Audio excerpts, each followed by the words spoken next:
Assalamualaikum warahmatullahi wabarakatuh. Saya Surtini. Di sini saya akan menjelaskan mengenai refleksi pengalaman belajar kaitannya dengan mata kuliah Prinsip Pengajaran dan Asesmen 2. Pada kesempatan ini, saya akan menjelaskan mengenai 4 hal, yaitu review pengalaman belajar, yang kedua refleksi pengalaman belajar, yang ketiga analisis artefak pembelajaran, dan yang keempat rumusan hasil refleksi berupa pembelajaran bermakna. Nah, yang pertama itu adalah review pengalaman belajar. Pertanyaan pertama yaitu pengalaman belajar apa yang berguna dan menarik.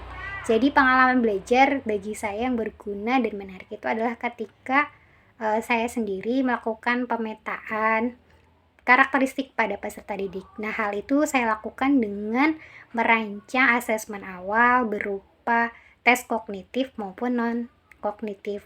Nah, tes kognitif ini berupa pengetahuan awal yang ada pada peserta didik yang merupakan materi prasyarat. Setelah itu ada tes non-kognitif berupa minat, kemudian motivasi, gaya belajar, serta budaya dan status sosial pada setiap individu atau setiap siswa.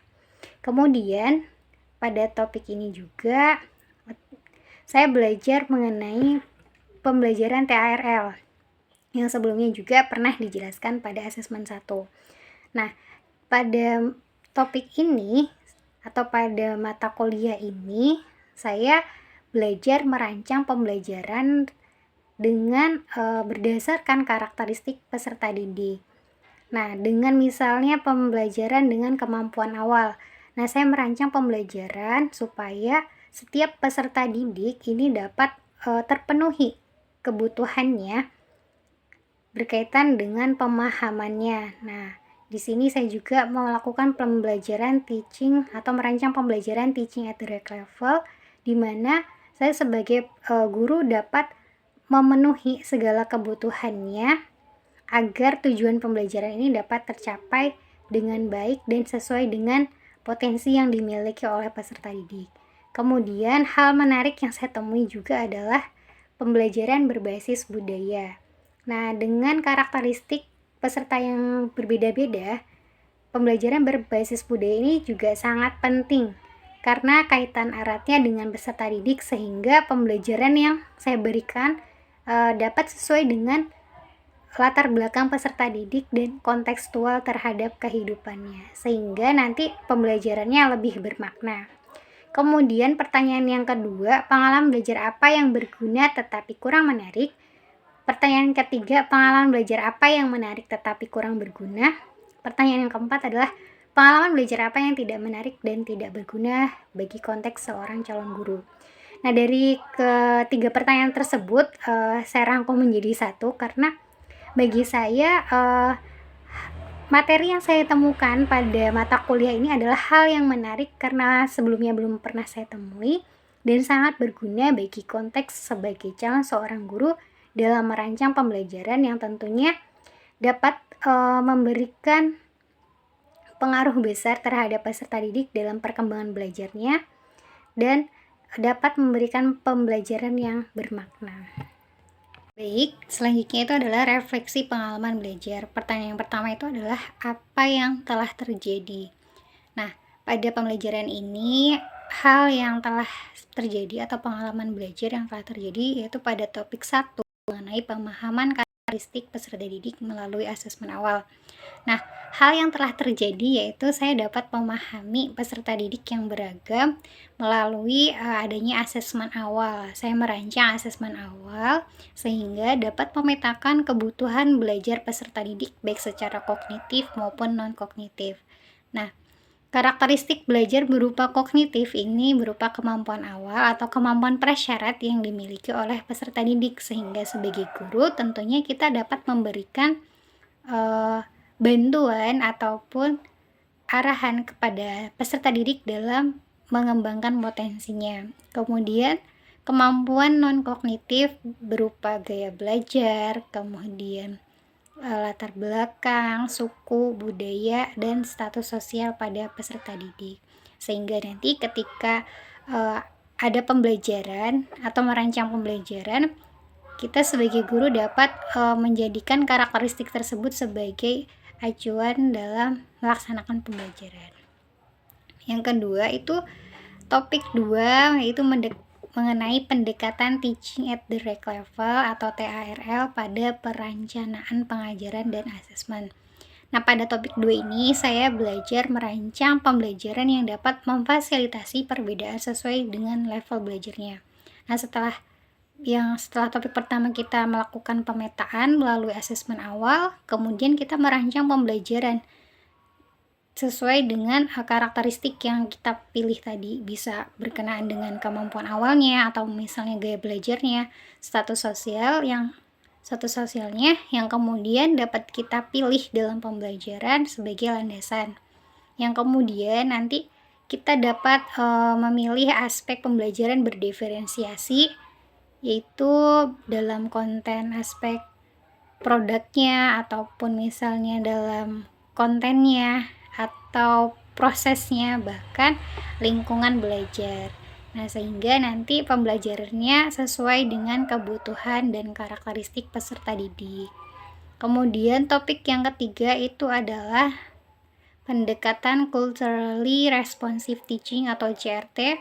Nah, pada perencanaan pembelajaran dan asesmen. Jadi, perancangan pembelajaran yang dirancang sesuai dengan budaya yang ada pada peserta didik.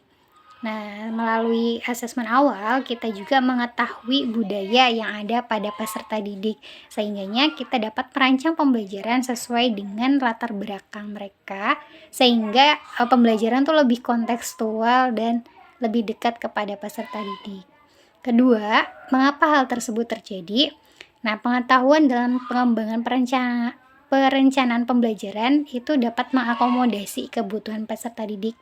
Nah, dengan informasi yang kita dapatkan mengenai pemahaman karakter peserta didik, kemudian pembelajaran yang berorientasi kepada karakteristik mereka, sehingga sebagai guru kita dapat mengakomodasi segala kebutuhan belajarnya, sehingga dapat menjadi manusia yang merdeka, gitu, yang sesuai dengan kebutuhan mereka. Yang selanjutnya adalah analisis artefak pembelajaran. Nah, jadi artefak pembelajaran yang saya pilih itu adalah aksi nyata pada topik 1 mengenai pemetaan karakteristik peserta didik dan ruang kolaborasi pada topik 2, yaitu membuat rancangan pembelajaran TARL gitu. Jadi mengapa artefak ini saya pilih? Karena menurut saya ini kan hal baru yang saya pelajari. Nah, pada saat itu juga saya belajar bagaimana sih cara memetakan karakteristik peserta didik dan kemudian merancang rencana tindak lanjut dari informasi yang telah kita peroleh, misalnya berkaitan dengan karakteristik peserta didik baik secara kognitif maupun non kognitif. Kita merancang rencana tindak lanjut terhadap apa yang kita dapatkan gitu. Sehingga nanti pembelajaran ini ya dapat kita laksanakan sesuai dengan informasi peserta didik yang kita dapatkan. Kemudian pada ruang kolaborasi saya belajar merancang pembelajaran teaching at the right level atau TARL. Nah, di sini saya belajar sangat mendukung refleksi hasil belajar saya, karena pada topik ini saya belajar bagaimana sih merancang suatu perangkat pembelajaran di mana ada materinya sendiri, kemudian asesmennya yang tentunya itu dibedakan berdasarkan level kemampuan peserta didik, sehingga peserta didik ini akan mencapai tujuan pembelajaran sesuai dengan level pemahamannya. Jadi tidak semua peserta didik itu LKPD-nya ataupun prosesnya dalam belajar itu disamaratakan. Nah, pada modul TARL ini juga setiap peserta didik pada level pemahamannya baik yang rendah, kemudian sedang dan tinggi itu diberikan LKPD yang berbeda-beda, kemudian asesmen juga yang berbeda, dan bantuan yang berbeda-beda pula dalam kegiatan pembelajaran, sehingga peserta didik ini dapat berkembang sesuai dengan potensinya. Nah, bagian mana artefak ini yang mendukung hasil refleksi saya? Nah, yang dapat mendukung hasil refleksi saya ya tadi, seperti perancangan perancangan pembelajaran dengan THRL, kemudian, pemetaan karakteristik peserta didik ini sangat membantu, saya sebagai calon seorang guru dalam melakukan sebuah pembelajaran di kelas nantinya, agar dapat yang terakhir itu adalah rumusan hasil refleksi berupa pembelajaran bermakna. Nah, jadi setelah belajar pada mata kuliah prinsip pengajaran dan asesmen, nah hasil refleksi berupa pembelajaran bermakna yang saya dapatkan adalah pentingnya bagi seorang guru mengetahui karakteristik yang ada pada peserta didik yang beragam, tentunya dengan melakukan asesmen awal untuk mengetahui karakteristik yang ada pada peserta didik. Kemudian merancang, pembelajaran dengan pendekatan baik itu THRL maupun dengan pembelajaran CRT yang tentunya, eee, karakteristik peserta didik itu menjadi sebuah acuan dasar untuk merancang sebuah pembelajaran yang berpusat kepada peserta didik. Kemudian memberikan kesempatan peserta didik untuk belajar sesuai dengan, karakteristik atau kebutuhan belajarnya. Nah, sehingga sebagai guru tentunya kita dapat mengakomodasi segala kebutuhannya dan memberikan keadilan bagi peserta didik. Demikian yang dapat saya sampaikan. Terima kasih atas perhatiannya. Saya akhiri, wassalamualaikum warahmatullahi wabarakatuh.